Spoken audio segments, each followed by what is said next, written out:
നടൻ ദിലീപ് ചെയ്തു വെച്ചിട്ടുള്ള സിനിമകൾ മാത്രം മതി ദിലീപ് എന്ന നടനെ വിലയിരുത്താൻ. അത്രയധികം റിപ്പീറ്റ് വാല്യൂ ഉള്ള ഒരു സിനിമാ നടനാണ് നടൻ ദിലീപ്. എന്നാൽ കഴിഞ്ഞ കുറച്ച് വർഷങ്ങളായി ദിലീപിന്റെ സിനിമകളൊന്നും അത്ര വലിയ ഹിറ്റുകളിലേക്കല്ല. പ്രത്യേകിച്ചും നടി ആക്രമിക്കപ്പെട്ട സംഭവം വന്നതോടുകൂടി ദിലീപിന് ഫാൻസുകാർ കുറഞ്ഞു എന്ന് വേണമെങ്കിൽ പറയാം.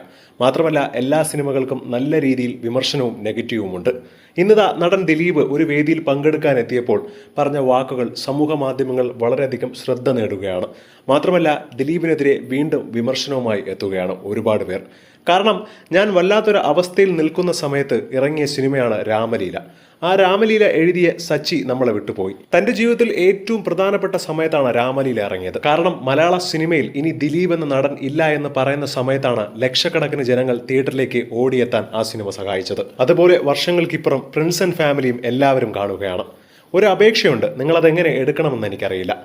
വർഷങ്ങൾക്ക് മുൻപ് എന്നെ അടിച്ചിടാൻ കൂടെ നിന്നവരാണ് നിങ്ങളെല്ലാവരും. ഒന്ന് എഴുന്നേറ്റ് നിൽക്കാൻ ശ്രമിക്കുമ്പോൾ ഒന്ന് കൂടെ നിന്നൂടെ എന്ന് ദിലീപ് ദുഃഖത്തോടെയാണ് ആ വേദിയിൽ വെച്ച് കേൾക്കുന്നത്. എന്നാൽ അതേസമയം ആരും വെറുതെ അടിച്ചിട്ടതല്ല, കയ്യിലിരിപ്പ് കൊണ്ടാണ് ഇതൊക്കെ സംഭവിച്ചത് എന്ന് ദിലീപിനെ വിമർശിക്കുന്നവരുമുണ്ട്. ദിലീപ് വീണ്ടും മലയാള സിനിമയിലേക്ക് തിരിച്ചു വരുമെന്നുള്ള പ്രതീക്ഷയിലാണ് ഇപ്പോഴും പലരും. മാത്രമല്ല, ഈ കേസിന്റെ വിധി വരാനും കാത്തിരിക്കുകയാണ്.